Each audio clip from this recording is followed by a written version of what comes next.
सुभटा शूरानी धीर स्वामी काजी तू सादर काय भक्तीच्या त्या वाटा मज दावाव्या सुभटा तुका म्हणे रुद्रा अंजनीचे या कुमारा काय भक्तीच्या त्या वाटा मज दावाव्या सुभटा पांडुरंगा करू प्रथम नमन पांडुरंगा करू प्रथम नमन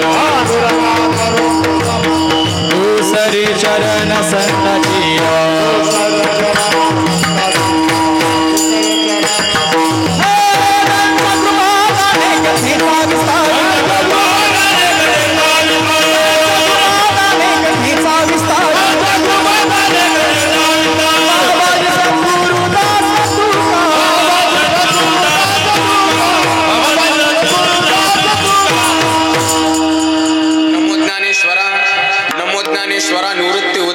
सोपान देवा नमो सद्गुरु तुकया ज्ञान दीपा नमो सद्गुरु सच्चिदानंद रूप नमो सद्गुरु भक्त कल्याण मूर्ती नमो सद्गुरु भास्करा पूर्ण कीर्ती जयांचे केले स्मरण होय सकळ विद्यांचे अधिकरण तेचे वंदू श्री चरण श्री गुरूंचे ते नमस्कार आता सेवे लागेन सेवक झालो तुमच्या लागलो निज चरणा आओ स्वामी तुकया देवा यावरी न करावा आवे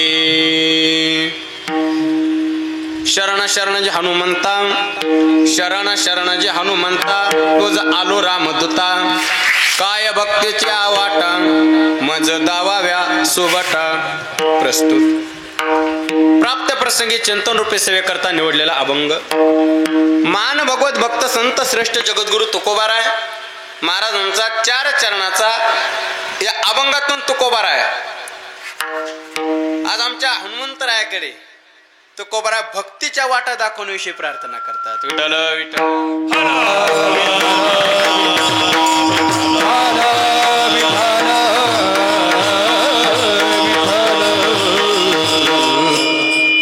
अभंगावरती बोलण्यापूर्वी थोडासा पर्याय द्यायचा तो म्हणजे असा अनंत कोट ब्रह्मांड नायक कारण कारण करुणा उरून आले अखिल गुणनिदान भक्त वत्सल जगताधार रुक्मिणी प्राण संजीवन भगवान श्री पांडुरंग परमात्मा कैवल्य साम्राज्य चक्रवर्ती विश्वमौली ज्ञानोबाराय वैराग्य राग रसिक जगतवंद्य जगद्गुरु तुकोबाराय स्वानंद सुख निवासी सद्गुरु जोग महाराज उपस्थित गुणीजन वैष्णव टाळकरी संत महात्म्यांच्या उपस्थितीमध्ये सर्वांना ज्ञातच आहे आजची सेवा रोटाचा कार्यक्रम म्हणजे नगरभोजन तदनिमित्ताने माझ्या वाट्याला आलेली कीर्तनाची सेवा आहे विनीत श्री अण्णासाहेब मारुती कटिंग निवृत्ती अण्णासाहेब खटिंग विष्णू अण्णासाहेब खटिंग आणि प्रकाश अण्णासाहेब खटिंग समस्त खटिंग परिवार यांच्या माध्यमातून माझ्या वाट्याला आलेली कीर्तनाची सेवा आहे उपस्थित गुणीजन वैष्णव टाळकरी महाराज मंडळी आदरणीय वैष्णव टाळकरी महाराष्ट्रातील ख्यातनाम गायक असणारे श्री हरिभक्तपरायण आमचे पंढरीनाथ गुरुजी कदम गुरुजी उपस्थित आहेत वैष्णव टाळकरी आदरणीय श्री हरिभक्तपरायण आमचे सुधीरजी महाराज पळशीकर सुधीर महाराज उपस्थित आहेत वैष्णव टाळकरी आदरणीय श्री हरिभक्तपरायणचे गोविंदजी महाराज मुंडे वैष्णव टाळकरी उपस्थित गुणीजन वैष्णव टाळकरी परिसरातून आलेली ज्येष्ठ श्रेष्ठ महाराज मंडळी आदरणीय वैष्णव टाळकरी आमचे गुरुबंधू श्री हरिभक्तपरायण आमचे श्यामसुंदरजी महाराज साबळे श्यामसुंदरजी महाराज उपस्थित आहेत उपस्थित आदरणीय गुरुबंधू श्री हरिभक्तपरायण मृदंगाचार्य अगदी हृदय अभिन्न आमचे कृष्णादादा भोरकडे कृष्णा गुरुजी उपस्थित आहेत उपस्थित मातृवर्ग असतील पितृवर्ग असतील सर्वांच्या प्रती आदर व्यक्त करतो आणि अधिक परिहार न देता अभंगाच्या दृष्टीने प्रवास चालू करतो विठ्ठल विठ्ठल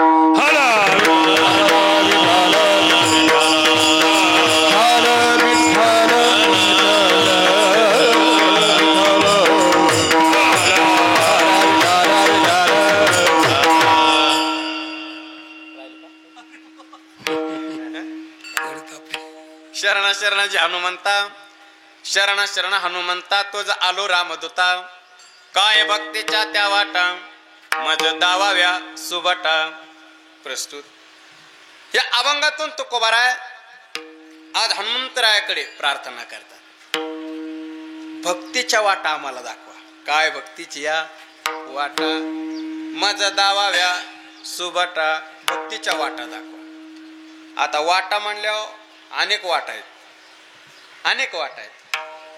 नाना साधनाच्या केल्या मार्गी बहुत मार्गी बहुत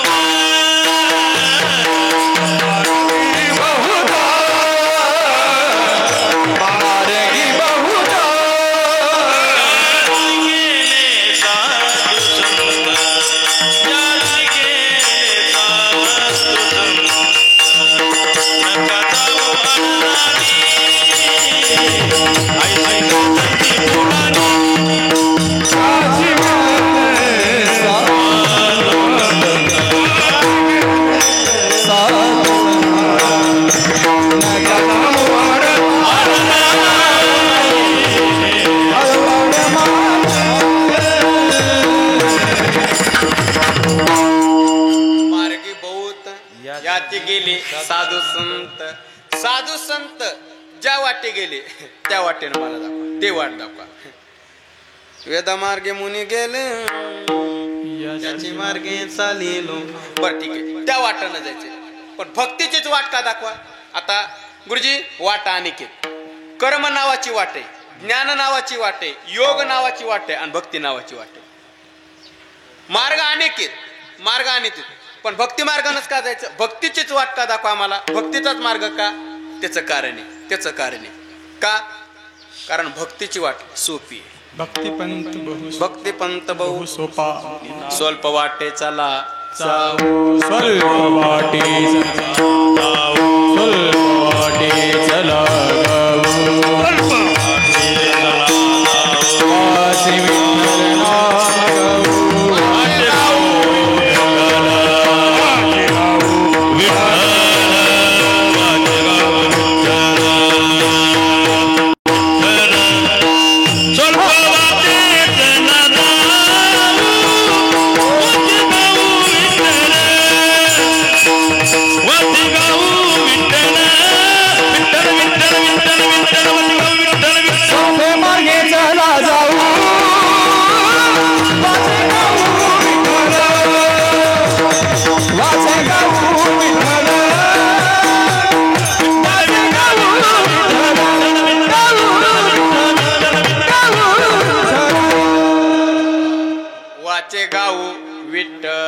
विठ्ठल विठ्ठल वाचन गायचं ना, म्हणून स्वल्प वाटे जायचे, म्हणून स्वल्प वाटेनं जायचे. ठीक आहे, मग कर्माच्या वाटेनं का नको?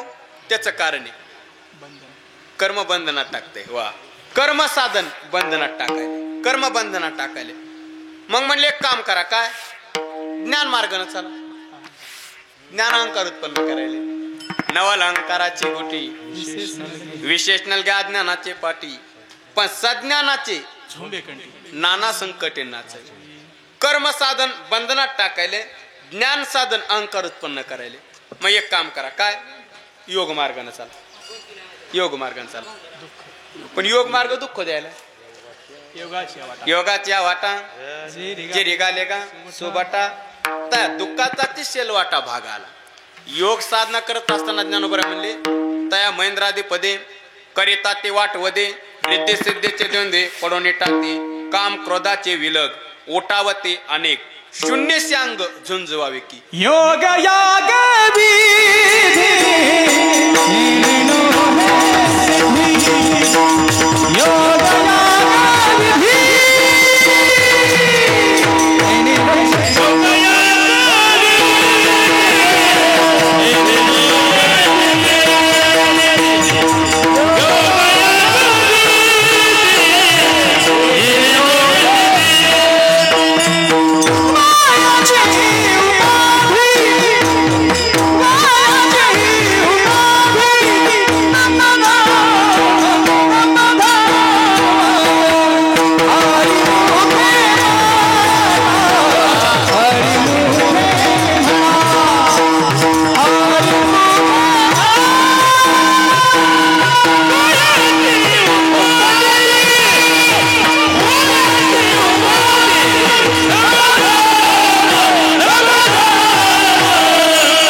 योग याग विद्नी येणे नोये सिद्धी एक आणि योग याग तपे केले तयाने आमोपे साधन योग साधने पण काय करावं योग साधन दुःख द्यायला मग भक्ती मार्गाने काय जायचंय एक बोलू कारण सर्व साधनामध्ये श्रेष्ठ साधन म्हणून सार रूपाचं साधन म्हणून जर कोणाकडे पाहिलं जात असेल तर भक्तीकडे पाहिलं जातं कारण सर्व साधनाचे सार कारण योग साधन दुःख द्यायला ज्ञानोबरात तर म्हणले गुरुजी योग साधना करत असताना जर तहान लागली ना तर तहानच प्यायची पाणी मागायचं नाही तहानची पियावी आणि भूक लागल्याच्या नंतर जेवण मागायचं नाही भूकेली भूकची खावी आव रात्र व्हावी मावारा उनेद्र्याचे पौडणे निरोधांचे वेलावणे झाडाशी साजणे चावळावी का म्हणजे योग साधना करत असताना थंडी वाजली ना तर थंडीत पांघरून झोपायचं रग मागायची नाही शीत वेडावे उष्ण पांघरावे किंवा लोहाचे चणे म्हणजे दाता असल्या पडते खाणे ते बोचऱ्या पडते खाणे लोखंडाचे चणे बोचऱ्या माणसाला खायला दिल्या त्याची जशी अवस्था आहे तसं योग साधना करत असताना मग भक्ती श्रेष्ठ का सांगू त्याचं कारण आहे हे पा कर्मबंधनात टाकायले ज्ञान अहंकार उत्पन्न करायले योग दुःख द्यायले भक्ती श्रेष्ठ का कर्मातलं बंधन ज्ञानातला अहंकार आणि योगातलं दुःख नष्ट करण्याचं सामर्थ्य भक्ती ते म्हणून भक्ती श्रेष्ठ बरं ठीक आहे तर अजून एका पद्धतीने भक्ती श्रेष्ठ कशी कर्माचं फळ काय पहा ज्ञानाचं फळ काय पहा योगाचं फळ काय पहा आणि भक्तीचं फळ काय पहा कर्माचं फळ काय कर्म नावाचं शास्त्र सांगतं अंतःकरणाची शुद्धी आहे कर्माचं फळ अंतःकरणाची शुद्धी आहे कर्माचं फळ ज्ञानाचं फळ मोक्ष ब्रह्मज्ञानानेच प्राप्त होतं मोक्ष ज्ञानाचं फळ बरं ठीक आहे योगाचं फळ पतंजली नावाचं शास्त्र सांगतं योग चित्तवृत्ती निरोध हा चित्तवृत्तीचा निरोध हे योगाचं फळ आहे मग भक्तीचं फळ काय भगवंताची भक्ती प्राप्त होणं हेच भक्तीचं फळ आहे अजून काय पाहिजे एवढा आनंद आम्हाला घेता येतो भजनाचा भक्तीची आमापे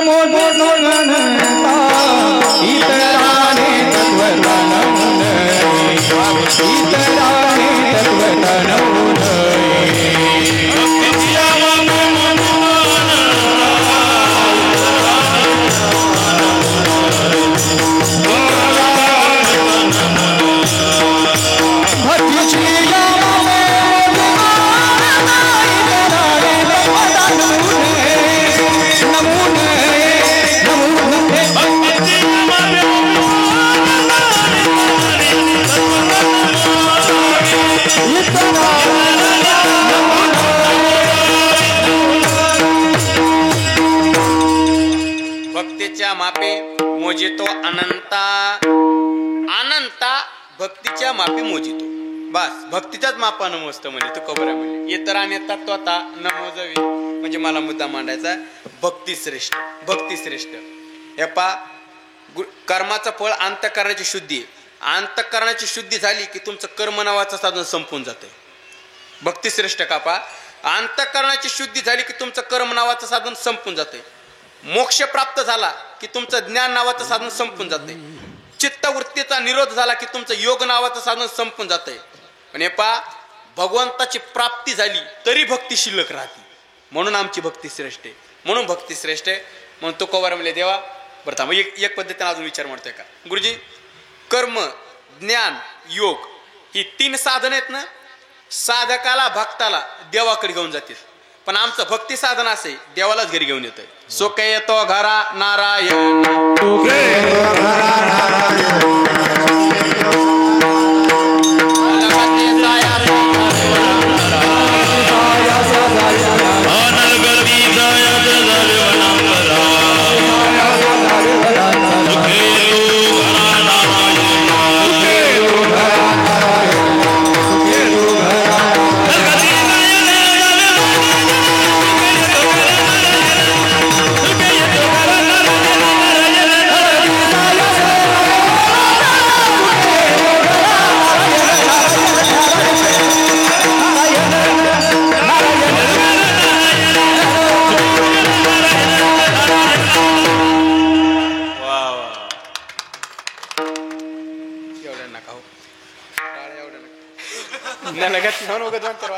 नलगते साया जावे वनांतरा सुखे येतो घरा नारायण किंवा द्वारकेचा राणा पांडवा घरी लक्ष्मी वल्लभ तया जवळी, म्हणजे भक्ती साधन देवाला घरी घेऊन येते.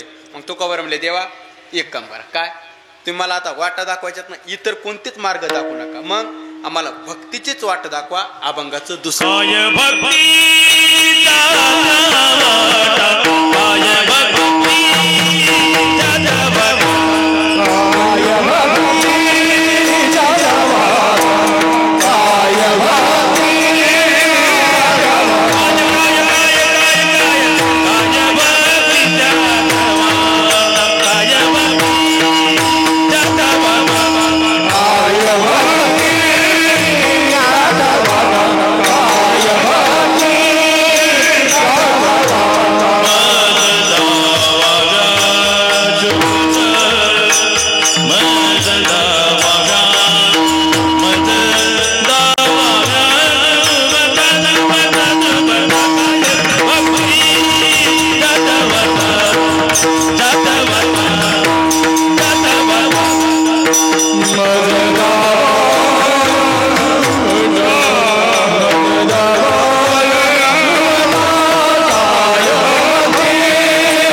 काय भक्तीच्या त्या वाटा मज दावाव्या सुबाटा. देवा एक काम करा, हनुमंतराया तुम्ही ना मला भक्तीच्या वाटा दाखवा, मला भक्तीच्या वाट. भक्तीची वाट म्हणजे बस आम्हाला नामचिंतन करायचे, नामचिंतन करायचं, भक्तीची वाट दाखवा. बरं ठीक आहे, कर्म नावाची वाटे, ज्ञान नावाची, पण तसा विचार केला गुरुजी, ज्ञानाची जर पुढची अवस्था जर कोणती असेल तर भक्तीची, भक्तीचीच वाट का दाखवा. उलट ज्ञान गिळोनी गावा गोविंदू. ज्ञानाची पुढची अवस्था कोणती असेल तर श्रेष्ठ मानली असेल तर भक्तीची मानली, कारण भक्तिशास्त्रानं भक्ती पंचम पुरुषार्थ मानलेला आहे. भक्तिशास्त्र हा भक्तीची वाट आम्हाला दाखवा. पा तुम्ही कर्म पा, ज्ञान पा, भक्ती पा, एक एक वाक्य म्हणून जातो. कर्म कशाला म्हणायचं, ज्ञान कशाला म्हणायचं आणि भक्ती कशाला म्हणायचं. गुरुजी मी काय सांगत असतो, मी देवाचा ही भावना जिथं तयार होती त्याला कर्म म्हणा. मी देवाचा ही भावना जिथं तयार होती त्याला कर्म म्हणा. का, कारण मी देवाचा असं म्हणत असताना जसं देवाला पाहिजे तसं आपलं वागणं असतं, तसं आपलं वागणं असतं. एकादशी नामचिंतन, कारण आपली भावना काय, मी देवाचा. पण मी देवाचा ही भावना आपली काही दिवसानंतर संपते, काही काळ उलंडून गेल्याच्या नंतर. मी देवाचा ही भावना आपली संपली, आपण काही दिवसानंतर असं म्हणायला लागतो, देवच माझा, देवच माझा.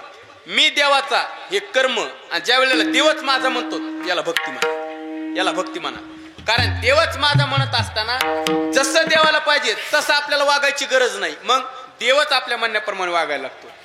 धावे चाले मागे मागे असे भक्ताची घरी कामे न सांगता करी. पण कधी ज्या वेळेला आपली भावना तयार होते, देवच माझा, पा मी देवाचा कर्म, देवच माझा भक्ती, आणि याच्यातही काय काळ उलटून गेला, बराच साधना झाली आणि काय काळ उलटून गेला की आपण सरळ म्हणतो देव आणि मी, आम्ही दोघं एकच, याला ज्ञान म्हणा, याला ज्ञान म्हणा.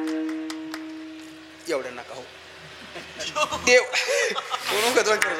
देवच माझा कर्म म्हणून म्हणलो तो चॅनल राहू द्या, जरा मोकळं काय जायचं.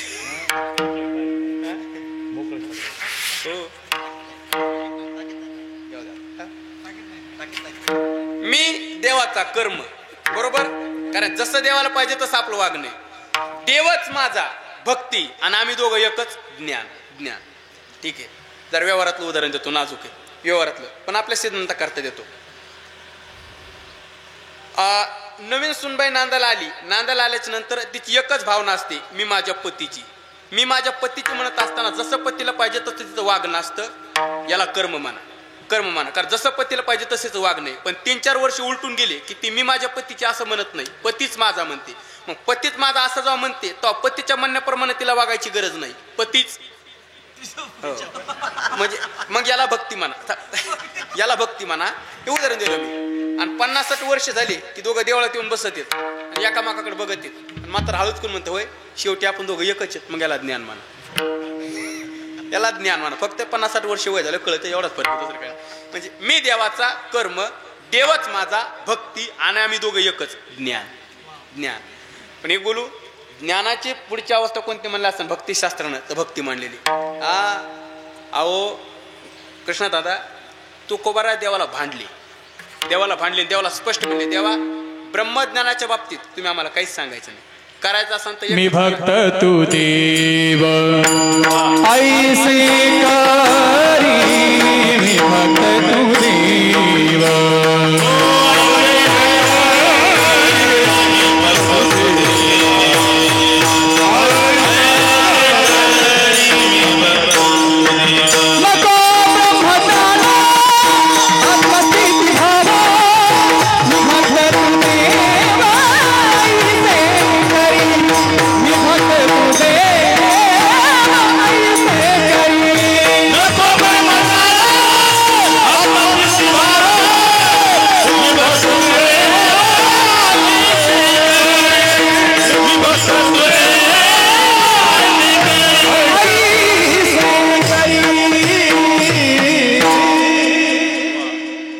ब्रह्मज्ञान, आत्मस्थिती भाव, मी भक्त आणि तू देव, ऐसे करी.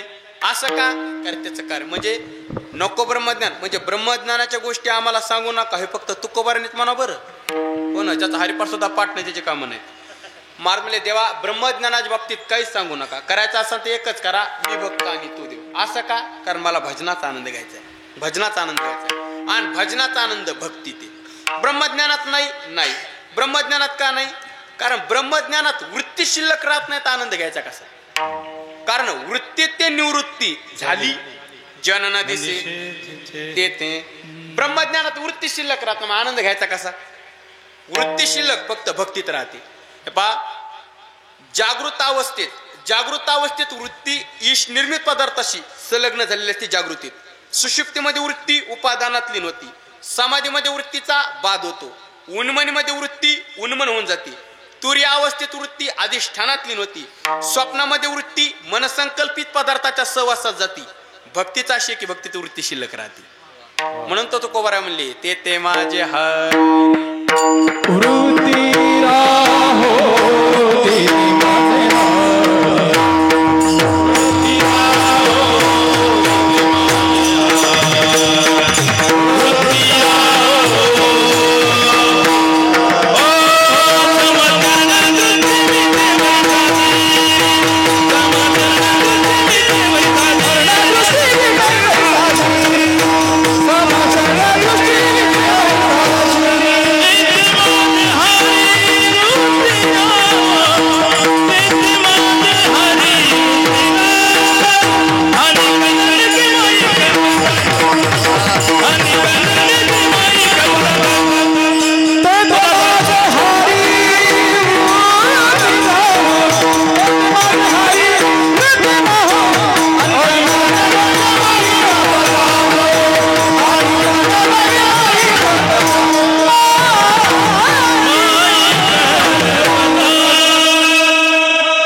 दृष्टी विटेवरी साजेरी तेते माझ्यारी वृत्ती राहू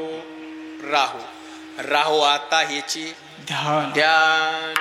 राहू म्हणले माझे चित्त तुझे पायी, ऐसे करी काही. राहूच म्हणले वृत्ती, तेते माझ्यारी वृत्ती राहू आता याची ध्यान. वृत्ती राहू म्हणले, वृत्ती जाऊ म्हणले नाही. तो कोबार आहे. वृत्ती राहू म्हणले, वृत्ती राहू का म्हणले, वृत्ती जाऊ का म्हणले नाही. याचा अर्थ महाराजांची वृत्ती देवाच्या पायाजवळ जात होती पण राहत नव्हती, म्हणून राहू म्हणले. म्हणजे मुलगा शाळेत मनानं जाव का नेऊन घालाव, मनानं जाव. जाणं वेगळं राहणं वेगळं. तसं महाराजांची वृत्ती देवाच्या पायाजवळ जात होती पण राहत नव्हती म्हणून राहू म्हणले. ते माझी आर्य वृत्ती राहू. मी अनेक वेळा उदाहरण देत असतो. ते एक विद्यार्थी कीर्तनात टाळ वाजवत होता आणि कीर्तन संपल्याच्या नंतर बैठकीमध्ये बसल्यावर मी त्याला म्हणलं, बाळा टाळ चांगला वाजवतोस, ताल तयार आहे, कोणाचा आहेस? त्याचे वडील तिथंच होते. त्याचे वडील म्हणले, महाराज माझंच कार्टून. नाही का, असं का म्हणाला? इतके चांगले संस्कार केले असं का? ते म्हणले, काय सांगावं, मला वाटत होतं म्हणले यांना चांगलं शिकाव.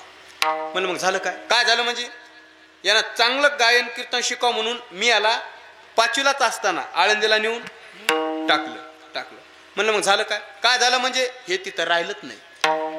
म्हणजे आळंदीला नेऊन ठेवण्याचं काम कोणाचं आहे? सासऱ्याचं, हे बापाचं, बरोबर. आणि तिथं राहणं काम कोणाचं आहे? पोराचं. तसं तुकोबाऱ्या म्हणले, मी माझी वृत्ती तिथं नेऊन ठेवतो पायाजवळ, काय करावं? ते राहतच नाही म्हणून राहू शब्द वापरला, जाऊ म्हणले नाही. मुलगा जात होता पण राहत नव्हता, मग वृत्ती जात होते पण राहत नव्हते म्हणून राहू म्हणले. ते माझी आर्य वृत्ती राहू. आणि वृत्ती शिल्लक राहते फक्त भक्तीत. वृत्ती शिल्लक राहते फक्त भक्तीत. म्हणून महाराज म्हणले, मला भजनाचा आनंद घ्यायचा आहे आणि भजनाचा आनंद भक्तीत आहे. म्हणून न लगे मुक्ती धनसंपदा तर नकोच, पण मुक्ती नको. का? मोक्ष सुख हानू रिद्धी सिद्धी तुझे मुख्य भांडवल,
भांडवल ते तो आम्हा पोल भक्ती पुढे ते आम्हाला काय श्रेष्ठ.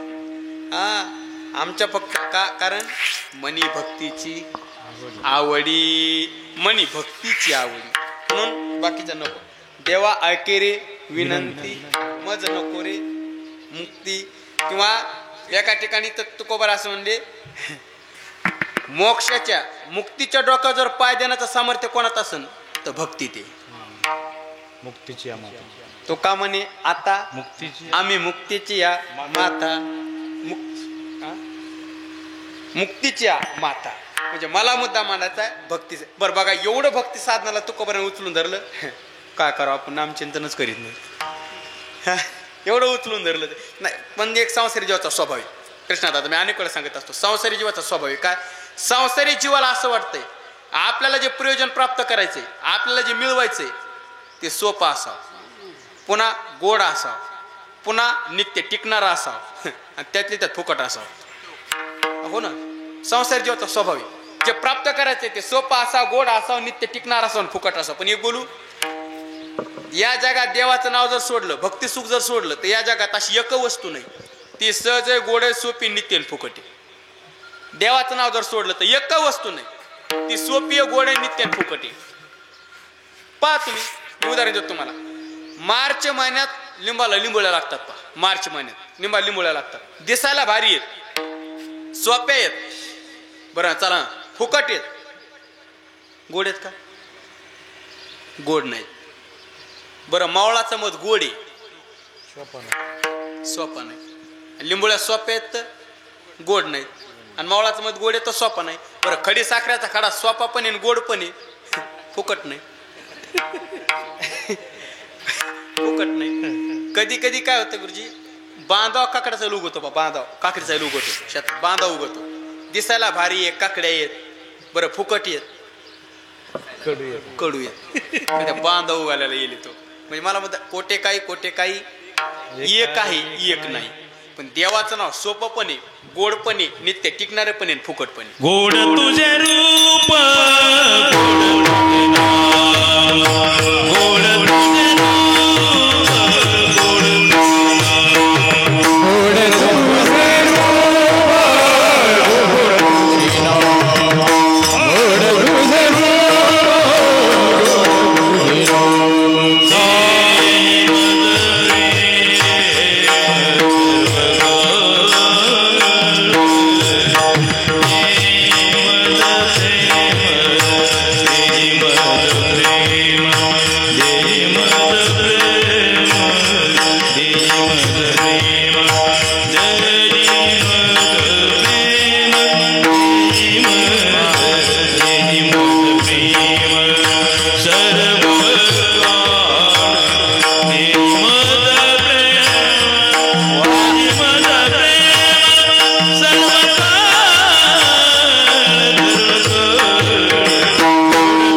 साधन श्रेष्ठ आहे का होय अंग हरी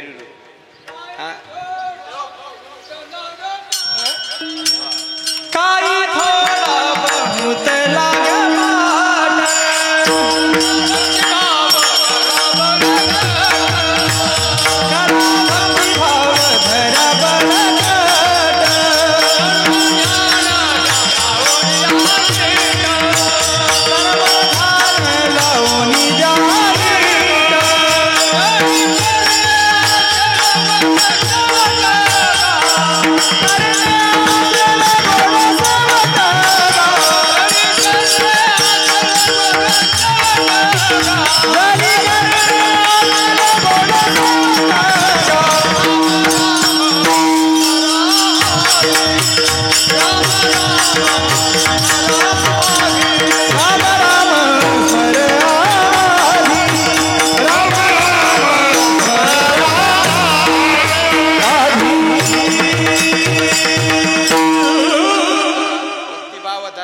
बळकट तन मन धन द्या लावण्या नीट जरी करण्या असेल गोड शेवट म्हणून काय करा राम राम स्मरा आधी म्हणून आमचं भक्ती साधन श्रेष्ठ आहे.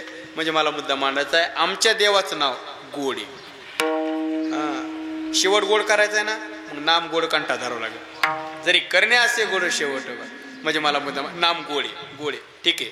बरं किती गोड आहे अमृताहुनी गोड अमृताहुनी गोड नाम तुझे देवा नाम तुझे देवा अमृताहुनी गोड अमृताहुनी गोड नाम तुझे देवा नाम तुझे देवा अमृताहुनी गोड अमृताहुनी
तुझे देवा. भगवंताचं नाम अमृत या पदार्थापेक्षा गोडे. नवे नवे अमृत जयास फेके पुढे. देवाचं नाव पुढे अमृत काहीच नाही म्हणले. सगळ्यांना वाटतं अमृत श्रेष्ठ आहे बरं का. तसलं काही नाही. सगळ्यांना वाटतं अमृत श्रेष्ठ आहे पण तसलं काही नाही. मला माहिती मी रोज अर्धा ग्लास पितो म्हणजे हो तसलं काही श्रेष्ठ नाही. आता सगळ्यांना वाटतं अमृत श्रेष्ठ आहे. हो ते गुरुजी ज्ञानोबरांनी अमृत या पदार्थात सुद्धा 2-3 दोष पाहिले. ज्ञानोबरी म्हणजे गुरुजी अमृत पदार्थ आपल्यावर तर श्रेष्ठ आहे पण ज्ञानोबा म्हणले अमृत त्या पदार्थाला स्वतःची चव नाही. अमृत रस स्वादनी रस सकळ. सगळ्याच्या सगळ्या रसाची चव अमृतात आहे पण स्वतःची चव नाही. म्हणजे त्याचं असं आहे तुका म्हणे आम्ही जे जे इच्छा करू तसं काम आहे. म्हणजे आता सांगा मला सांगा ताकाचा स्वभाव कसा आहे. ताकाचा आंबट. तसा अमृत पदार्थाचा स्वभाव सांगता येत नाही. त्याचा एक विशेष आहे कोणता. समोर जर अमृत पदार्थाचा गिलास ठेवला भरून आणि तुम्हाला जर ताक प्यायची इच्छा झाली आणि तुम्ही जर ते अमृत पिलं ना तर तुम्हाला ताक प्याल्यासारखं वाटतंय. तशी चव धारण करते. अमृत रस स्वादनी रस सकळ. म्हणजे सगळ्याच्या सगळ्या रसाची चव अमृतात आहे. म्हणजे अमृत पिलं की तुम्हाला ताक प्याल्यासारखं वाटण, पाणी प्याल्यासारखं वाटण, चहा प्याल्यासारखं वाटण, लस्सी प्याल्यासारखं वाटण, दूध प्याल्यासारखं वाटण, सगळं चालू. सगळ्या पदार्थाची चव अमृतात. सगळ्या पदार्थाची चव अमृतात आहे म्हणून अमृत रस स्वादनी रस सकळ. रस सकळ. बरं ठीक आहे. हा त्याला स्वतः चव नाही पहिला दोष. अमृत पदार्थाचा दोष सांगतो कोणता. अमृत कोणाचा भाऊ आहे माहिती का. विषाचा सक्का भाऊ आहे. अमृत विषाचा सक्का भाऊ आहे. जे काळकोटाचे सहोदर. सहोदर म्हणजे एका उदरातून आलेले. आता भाऊ भाऊ म्हटल्या सारखेपणा असतोच ना. भाऊ भाऊ म्हटल्यासारखे ते आम्ही जुळे भाऊ आहेत बघा. आता कृष्णादाला माहिती आम्ही जुळे भाऊ आहेत. तर 10वी पर्यंत शाळेत सरलाच कळत नव्हतं कोण डबल येईल आणि भात घेऊन चाललंय. आम्ही 10वी पर्यंत सरलाच मेळ लागत नव्हता कोण डबल येते भात घेऊन जाते. सारखेच दिसायचं का. भाऊ भाऊ म्हटल्याच्या नंतर सारखेपणा असतो. तसा अमृत विषाचा सक्का भाऊ आहे. जे काळकोटाचे सहोदर. दुसरा दोष. अमृत पदार्थातला तिसरा दोष सांगतो कोणता. सगळ्यांना पाठ असलेला. सगळ्यांना वाटतं अमृत आमर करतंय. ज्ञानोबा म्हणले नाही करत. असं कसं काय. ज्ञानोबा म्हणतात अमृत जर अमरच करत असतं तर ब्रह्मदेवाच्या एका दिवसात 14 इंद्र मेलेत नसती. देहाचे पुरंदर 14 जाती. ज्ञानोबा म्हणतात जे काळकोटाचे सहोदर मृत्यूभेने प्याले अमर. देहाचे पुरंदर 14 जाती. याचाच अर्थ तुका म्हणे जाती. तुका म्हणे जाती. म्हणे जाती.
अधोगती.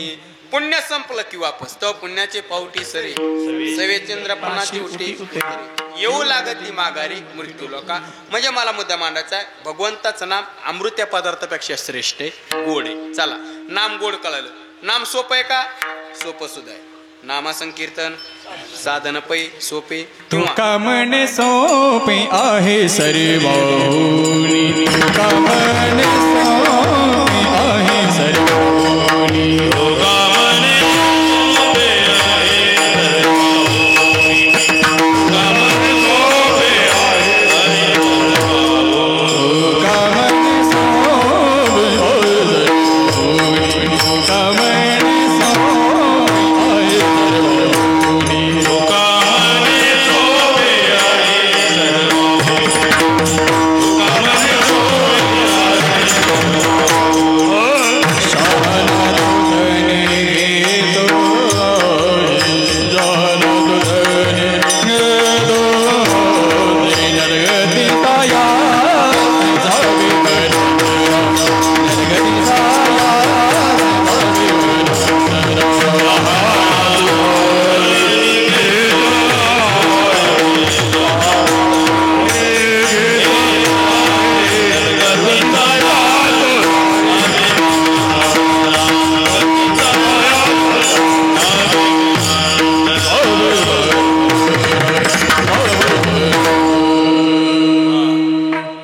म्हणे सोपे आई सर्वाहुनी म्हणजे चला देवाचं नाव सोपं आहे. सोपं कळालं नाम कळालं, गोड कळालं कळालं. महाराज नित्य टिकणार आहे का? गुरुजी तुकोबाऱ्या म्हणले आमच्या देवाचं नाव नित्य टिकणार आहे, नित्य टिकणार आहे. हे पा सगळं संपून जाईल पण देवाचं नाम नाही संप. अवघाची आकार ग्राशीला काळे, अवघाची आकार ग्राशीला काळे,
अवघाचे आकार ग्रासेला काळे एकाचे निराळे हरीचे नाम म्हणजे संपूर्ण जगाव भाजप हे काळाची सत्ता आहे.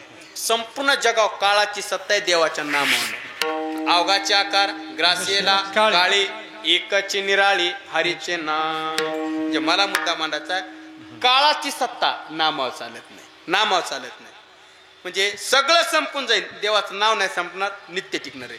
ते गुरुजी ज्ञानोबरांनी 4 खाणी सांगितले. ज्ञानोबरांनी अंडज जारज स्वेदज उद्बीज आटे हरिनाम ना आटे ते बरवे. शरीर आटे संपत्ती आटे हरिनाम ना आटे ते बरवे. रखमा देवराचे नाम ना आटे मोठे युगे गेली पूर्व विटे. रखमा देवराचे नाम ना आटे युगे गेली पूर्व विटे म्हणजे मला मुद्दा मांडायचा आहे. सगळं संपून जाईल देवाचं नाव नाही संपणार, नित्य टिकणार आहे, नित्य टिकणार आहे. नित्य टिकणार कशाला म्हणतात? पंचमहाभूतात जे अडकत नाही त्याला नित्य टिकणार.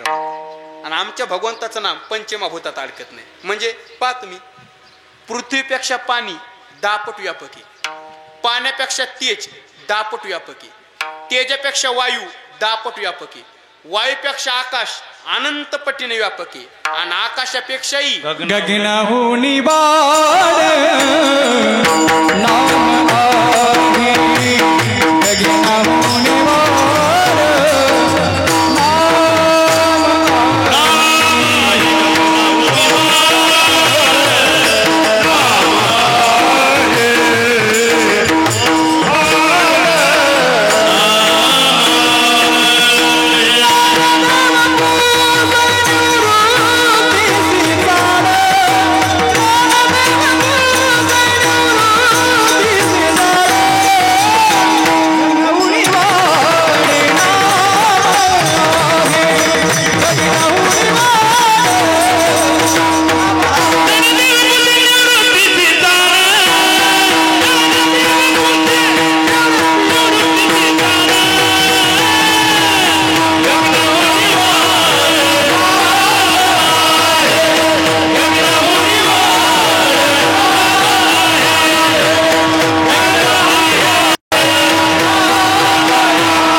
निवृत्तीचे चाड गगनाहुनी वाढ नामाये म्हणजे भगवंताचं नाम आकाशापेक्षा व्यापक आहे, पंचमहाभूतात नाम अडकत नाही म्हणून देवाचं नाव नित्य टिकणार आहे.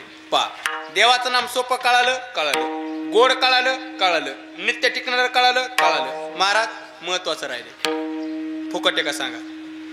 तो कोबरा म्हणले फुकट सुद्धा आहे. पैसा न लागे, पैसा न लागे, रुपया न लागे, लागे मणि मणि बोलो राम राम राम बोलो श्याम श्याम श्याम.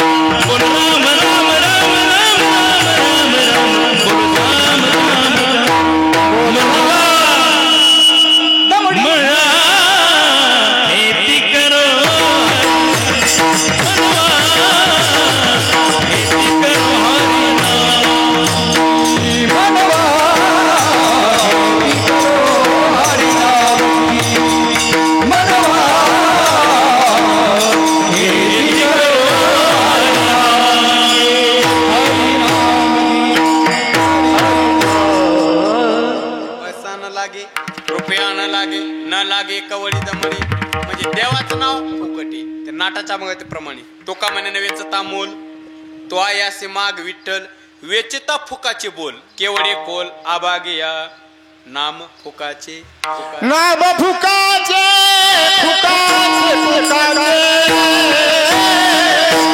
नाम फुकाचे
फुकाचे फुकाचे चला मला मुद्दा मांडायचा देवाचं नाव फुकटे सोपं कळालं नाम गोड कळालं नाम नित्य टिकणारं कळालं आणि नाम फुकट कळालं म्हणून तो कोबारे म्हणले देवा एक काम करा काय आम्हाला भक्तीच्या वाटा दाखव भक्तीच्या वाटा दाखव कारण सगळ्याच पद्धतीनं सगळ्याच गोष्टीत आमच्या भगवंताचं नाम श्रेष्ठ आहे म्हणून काय भक्तीच्या त्या वाटा म्हणून मला भक्तीच्या वाटा दाखव एक आणि दुसरी अवस्था म्हणजे बरं ठीक आहे वाट दाखव पण एक नाम घेता घेता नामधारक नामी स्वरूपाला प्राप्त होतो म्हणजे जी अवस्था ज्ञान मार्गाने गुरुजी तीच अवस्था भक्ती मार्गाने म्हणून भक्तीच्या वाटा दाखवा तीच अवस्था भक्ती मार्गाने म्हणजे तशा आता उमटती ठसे ब्रह्मप्राप्ती अंगी दिसे काय भक्तिशास्त्राने काही चिन्ह सांगितलेले म्हणजे नाम घेता चतुर्भुज नर होऊन ठेले त्या अवस्थे गेलेला मनुष्य कसा ओळखायचा भक्तिशास्त्राने काही चिन्ह सांगितले काय अभिन्नता अभयरूपता अजन्म स्थिती अनन्यता आणि आनंद रूपता म्हणजे त्या अवस्थेला गेलेत नाम घेता घेता भक्तीच्या वाटा का नाम घेता घेता भगवंताच्या स्वरूपाला प्राप्त होणं आणि त्याचे काही चिन्ह सांगितले पहिली अवस्था आहे अभिन्नता म्हणजे त्या अवस्थेत गेलेला मनुष्य गुरुजी आता भेद राहिलेला नाही तुझं माझं नाही भेद केला सहज किंवा भेद नाही सर्वात्मना नारायणा तुझं मज अभिन्नता दुसरं अभयरूपता म्हणजे आता भय राहिलेलं नाही आम्हा हरीच्या दासा काही भय नाही त्रैलोकी भय राहिलेलं नाही भय म्हणजे भीती माणसाला आता सगळ्यांनाच भीती वाटते सगळ्यांनाच भीती कोणाची बायकोची काळाची सगळ्यांना भीती वाटते काळाची भीती वाटते पण राहिलेली नाही कारण बळीयाचा अंगसंग झाला आता नाही भय चिंता तो का म्हणे अभयरूपता चला अभिन्नता अभयरूपता तिसरी अवस्था अजन्मस्थिती म्हणजे नामचिंतना प्राप्त होणारी अवस्था ती अजन्मस्थिती म्हणजे आता जन्म मरणाचं काम नाही जन्म मरणाच्या राहत्यात पडायचं काम नाही आता आम्हाला किती वेळा जन्म यावे नित्य व्हावे फजित पण या दोन्ही अवस्थेच्या आम्ही पलीकडे जन्म नाही रे आणि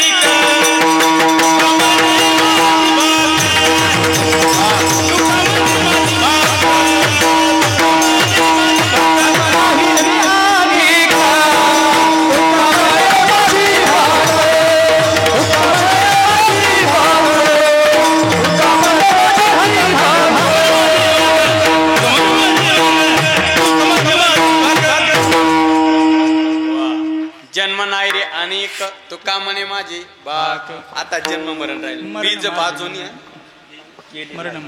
मरण माझे मरून गेले मज केले अमर बीज भाजून केली लाई आम्हा जन्म नाही आम्हा मरण नाही आम्ही जन्म मरणाच्या पलीकडे गेलो म्हणजे मला मुद्दा मांडा मरणाई आधी राहिलो मरून मरणाच्या अगोदरच मरून राहिलो असं कसं काय आपुले मरण पाहिले मी डोळा आता स्वतःच मरण कुठे डोळ्यानं पाहता येतं का माणूस म्हणतो बाबा मरण दिसलं होतं पण असं म्हणतो वाचलो म्हणतात माणूस म्हणतो ना पण तो कबरा म्हणले आपले मरण पाहिले मी मरण डोळ्यानं पाहिलं आणि काय मरणाचा 16 झाला म्हणतात तो झाला 16 ऐका मरण मरण म्हणजे काय?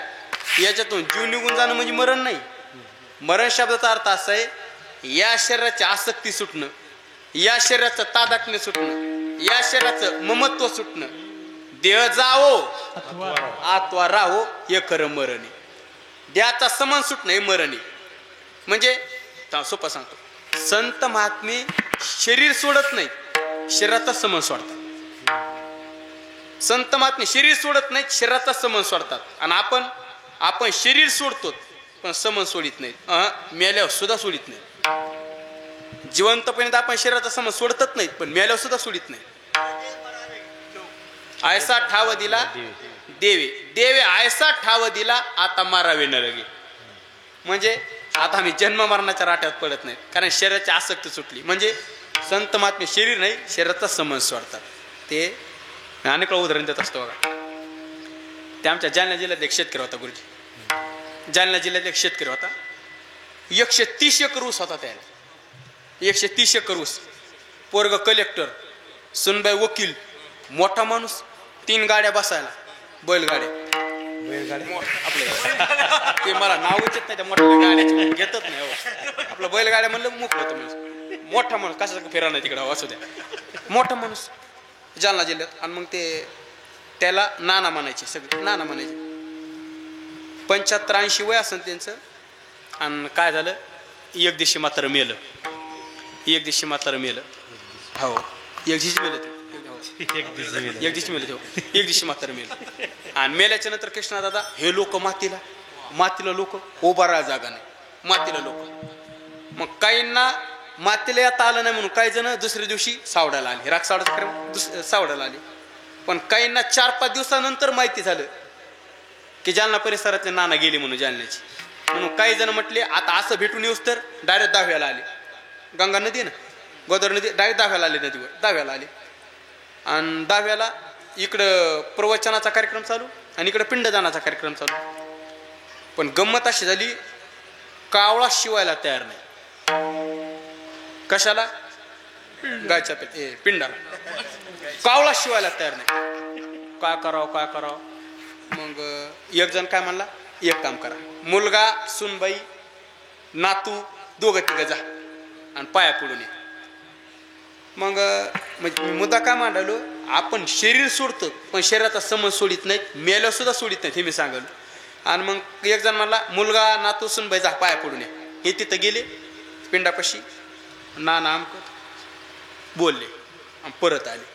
तरी कावळा शिवायचं ना. आता काय करावं, प्रवचनाला खुनवायचे पण आता कावळा शिवायना लवकर, काय करावं. मग एक जण म्हणला, एक काम करा, जेवढे पाहुणे रावळे आलेत ना जवळचे नाते होते, तुम्ही सगळे जा बरं, जाण पाया पडून ये. हे सगळे तिथं गेले, नाना आमक तमका सगळे बोलले आणि परत आले. तरी कावळा शिवायचं. आता काय करा बाबा, कावळा तर शिवायचं. मग गंमत अशी झाली, गुरुजी त्या दाव्याला आलेला होता कारखान्याचा चेअरमन. तिथं त्या दाव्याला चेअरमन आलेला होता. 10-5 कार्यकर्ते उठले तिथून, चेअरमनकडे गेले. चेअरमन आला होता, चेअरमनकडे गेले. चेअरमनकडे गेल्याच्या नंतर चेअरमन म्हणला, इथं काय काम आहे, तिथंच बसायचं ना, हा का गप्पा मारायचा का, चेअरमन म्हणला ना. मग त्यातला एक जण काय म्हणला, काही म्हणा साहेब तुम्हाला जावं लागतंय. कुठं? चेअरमन म्हणला, कुठं म्हणजे पिंडाच्या पाया पडायला. तिकडं मला पिंडाच्या पाया पडायला. मग का पाव नाही का तो मेलेला. उगा 130 एकर ऊस एका सोयना आपल्या कारखान्याला येतोय, पुढं पोरग इकडंच आणीन, हे समन टिकवा म्हणून मी आलो म्हणला. आणि मला काय करायचं, मला अजून 1 तासभर का बसणार, आपण जात नसतो. ते कार्यकर्ते म्हणले, काही म्हणा साहेब तुम्हाला जावंच लागतं. चेअरमन म्हणला, हां तुम्हाला जावंच लागतो. उठिलं वा चेअरमनला, हे ना आग्रह करून उठिलं. आणि चेअरमन गेला तिथं, कुठं पिंडापाशी. चेअरमन गेला ना, अशा हात जोडली तिथं. त्या नाना म्हणायचे ना, हात जोडेन म्हणला, नाना काहीच चिंता करू नका, 8 दिवसात टोळी टाकतो उसावर आणि सगळा ऊस घेऊन जातो. तसं म्हणलं की कावळे बका. त्या चेअरमनला बी उठू द्या ना कावळे. गुरुजी कावळे सगळीकडे. म्हणजे मुद्दा लक्षात आला तुमच्या. मला सांगा, जालन्याच्या नानानं शरीर सोडलं का नाही? आसक्ती नाही. शरीर सोडलं ना. अहो शरीर सोडू द्या, शरीराचा संबंध कुठं सोडला. मेले तरी त्याचा ऊसाची वाढ काला होता. ऊस कसा जाईल, तुम्ही जा म्हणा आम्ही नेऊन घालू ऊस. नाही गेला तर रोज 2-2 ऊस खाऊ आम्ही. हो पण म्हणजे असं त्या मला मुद्दा मांडायचा आहे. आपण शरीर सोडतो पण शरीराचा समज सोडत नाहीत. पण एक बोलू, आमच्या तुकोबाऱ्या म्हणले आम्ही शरीर सोडत नाहीत, शरीराचा समज सोडतो. कसा ते गुरुजी श्रीगुरु बाबा उदाहरण देत असतात. तुम्ही नारळ पाहिलं का? नारळ काही नारळामध्ये खोबळा असतो बघा, काही नारळात खोबळा असतो. ज्या नारळात खोबळा आहे ते कसं वाजत आहे? खडखड खडखड वाजते. आता मला सांगा तो खोबळा कुठे आहे? नारळात आतमध्ये ना गुरुजी. त्या खोबळ्यानं नारळामध्ये राहून आतमध्ये राहून कवटीला सोड का नाही? सोडतात खडखड वाजायला ना. तुकोबाराय म्हणले अगदी तसंच सत्यवादी करी संसार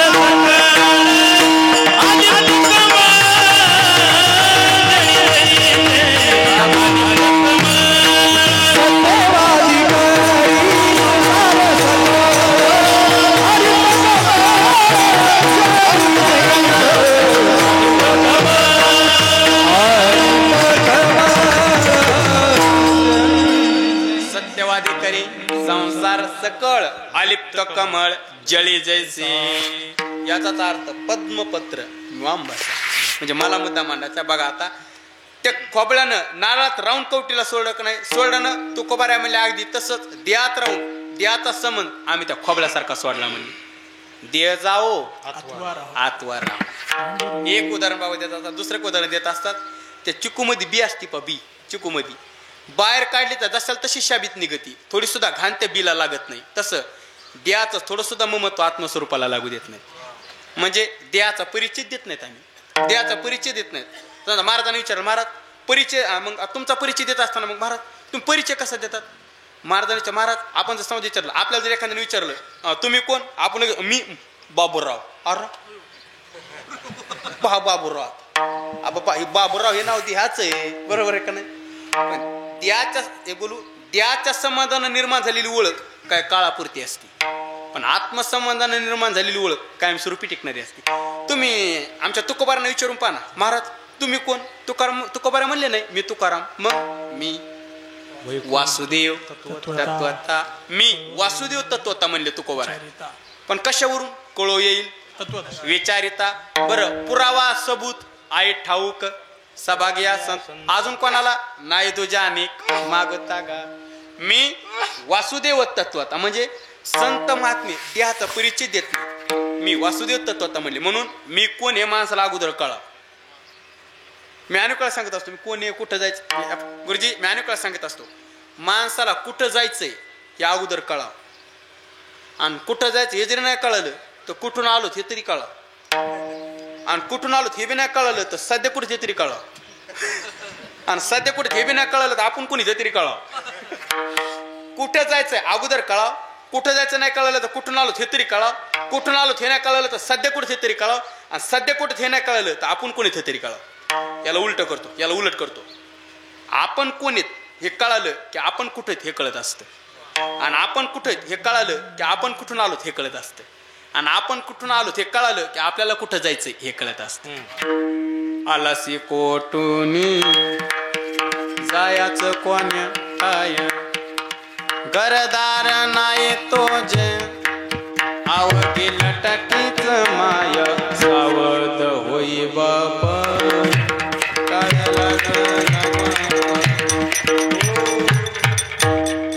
आलासी कोटूनी कुठं जायचंय कुठून आलो ते माणसाला कळा. खरंच कळा. मी या संबंधानं चिंतन मारतो गुरुजी. जगद्गुरु तुकोबारा घरात बसलेले. तुकोबारा घरात बसलेले आणि दारातून लोक वागायचे ना घरात समोरून त्यांना म्हणायचे मला माझ्या घरी नेऊन सोडा. बसलेले कुठे तुकोबारा घरात आणि दारातून लोक वागायचे ना त्यांना म्हणायचे मला माझ्या घरी नेऊन सोडा. एक जण म्हणला महाराज घरातच बसलेले आहेत ना आणि पुन्हा म्हणतात घरी नेऊन सोडा. आमच्या तुकोबारांची तत्वज्ञानाची भाषा आहे. आमच्या तुकोबारा म्हणले या घराचा विषय नाही. मग या घराचा विषय संपल्यानंतर ज्या खऱ्या घराची सुरुवात होती का त्या घरी नेऊन सोडा. निरंजनी आम्ही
निरंजनी आम्ही बांधिले घर मला माझ्या घरी नेऊन सोडा.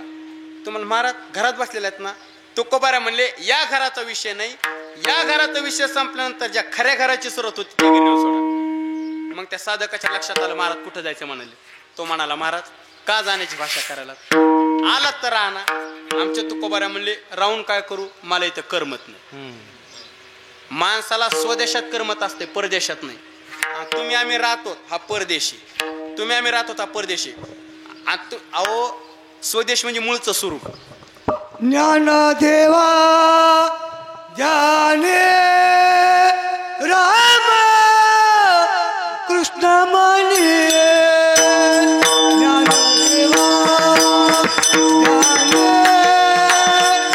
रामकृष्ण मनी वैकुंठ बोनी कर केले किंवा चिरंजीव कल्प वैकुंठे नांदे.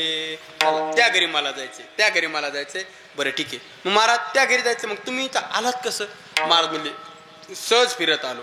मग आलत तर राहणार. महाराज म्हणले राहून काय करू, देशवेशन होई माझा सहज फिरत आलो. देश माझा नाही आणि वेश माझा नाही. देश या शब्दाचा अर्थ आहे जागा आणि वेश या शब्दाचा अर्थ आहे शरीर. तुकोबारा म्हणले जागा माझी नाही, शरीर माझं नाही, राहून काय करू. मग बरं जागेचं जाऊ द्या पण शरीर कसं का तुमचं नाही. ऐका महाराज म्हणले या शरीराला मी माझं का म्हणत नाही सांगू. कारण या शरीरावरती अनेकांचा मालकी हक्क आहे. या शरीरावरती कोण हा द्या पाचाचा आणि पंचमहाभूताचा मालकी हक्क आहे. एक पुन्हा लौकिक घेऊ. आई मुलाच्या समाधाना म्हणते हा देह माझा आहे. पत्नी नवऱ्याच्या समाधाना म्हणते हा देह माझा आहे. भाऊ भावाच्या समाधाना म्हणतो हा देह माझा आहे. हे जाऊ द्या स्मशानातला अग्नी सुद्धा म्हणतोय हा देह माझा आहे. मग इतक्या जणांचा जर याच्या मालकी हक्क असन तर माझ्या वाट्याला किती फ्लॉट यालाय. दाय बादा अंतिक कचरा. देश माझा नाही आणि वेश माझा नाही. आलात कसं सहज फिरत आलो. आलात तर राहणार. राहून काय करू, करू सत्ता कवनावरी. हे तर माझं कोणी ऐकतच नाही. कोण ऐकत नाही तो खबर आहे. गावातले ऐकत नाहीत तर घरचे ऐकत नाही. गावातल्यांचा घरच्याचा विषयच नाही. ज्या इंद्रियांना मी माझं म्हणतो ते इंद्रियच माझं ऐकत नाही. पाय डोळा म्हणता माझे ती कैसा मोकलिलो म्हणून करू सत्ता कवनावरी कोटे स्थिर राहिलो.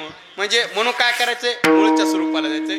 मूळचं स्वरूप म्हणजे अभिन्नता, अभयरूपता, अजन्मस्थिती. अजन्मस्थितीवर होतात आपण. चौथं अनन्यता. अनन्यता म्हणजे एक धरला चित्ती आम्ही रकुमाईचा एक गावे आम्ही विठोबाचे नाम. एक गावे आम्ही विठोबाचे नाम. एक गावे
अनन्यता आहे. आणि शेवटची अवस्था म्हणजे आनंद रूपता. आनंद रूपता म्हणजे आनंदाचे डोळे, आनंद तरंग, आनंदाचे अंग, आनंद अवस्थेवर आम्ही पोहोचलेलो. एवढं कशानं? फक्त नाम घेता घेता नामधारक नामी स्वरूपाला प्राप्त झाला.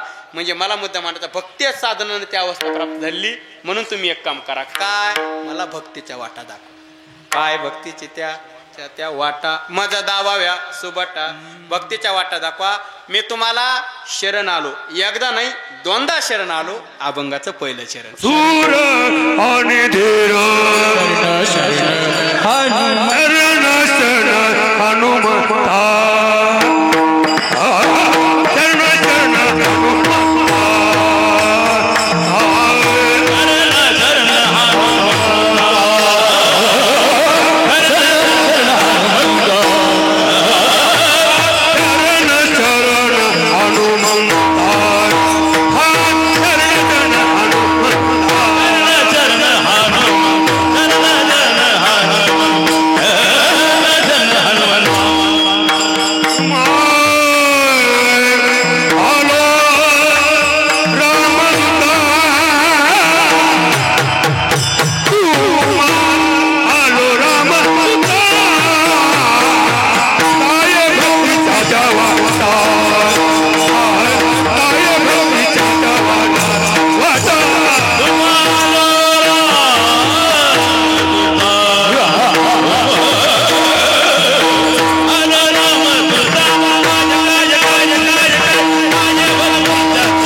शरणाजी हनुमंता.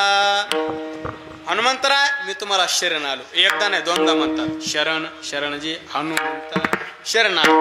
शरण मस्तक ये पायावरी. आता शरण शब्दाचे अनेक अर्थ आहेत. लोटांगण साष्टांग करी दंडव, तसं मी तुम्हाला शरण आलो. शरणांगती आता त्याच्यात फरक आहे. लोटांगण म्हणजे माणसाच्या शरीराचे 8 अंग जमिनीला लागणं, त्याचं नाव लोटांगण.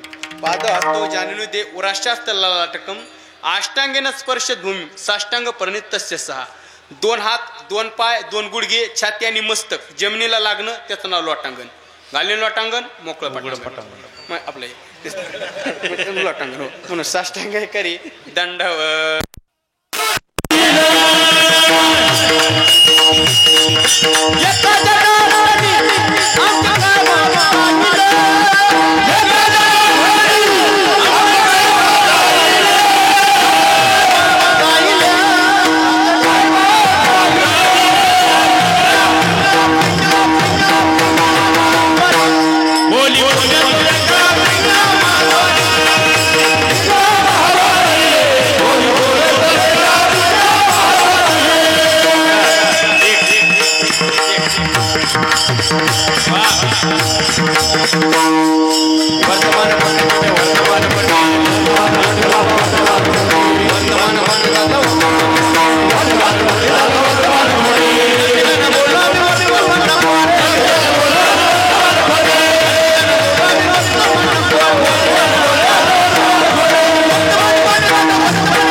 त्याच्या वाटा मज दावा या सोबत असो आता मग त्यात अवकाश धावत्यामध्ये जो काय बोलण्याचा प्रयत्न जे काय बरोबर असेल ते गुरुरायांच्या जे काय चुकीचं असेल ते माझ्या बुद्धीची दोषपणा झालेली सेवा गुरुरायांच्या चरणी तुम्हाला श्रोते चरणी सेवा समर्पित करतो. पुन्हा एकदा उपस्थित गुणीजन वैष्णव टाळकरी महाराज मंडळी आदरणीय वैष्णव टाळकरी गुरुस्थानी शिरक्तावरती पंढरनाथ महाराज कदम गुरुजी उपस्थित आहेत. आमचे सुधीरजी महाराज आहेत, गुरुबंधू शिरक्ते आमचे गोविंदजी महाराज आहेत उपस्थित, आमचे गुरुबंधू कृष्णादास भोरकडे आहेत, गुरुबंधू महाराज मंडळी श्यामसुंदर महाराज आहेत. सर्व महाराज मंडळींच्या चरणी सेवा समर्पित करतो. पुन्हा एकदा ज्यांच्या माध्यमातून सेवा करण्याचा योग आला श्रीरक्तपरायण विनीत श्री अण्णासाहेब मारुती खटिंग, श्री निवृत्ती अण्णासाहेब खटिंग, विष्णू अण्णासाहेब खटिंग, प्रकाश अण्णासाहेब खटिंग, समस्त खटिंग परिवार यांच्या माध्यमातून हा सेवा करण्याच्या योगाला त्यांची चरणी सेवा समर्पित करतो आणि वाणीला पूर्णविराम देतो. विठ्ठल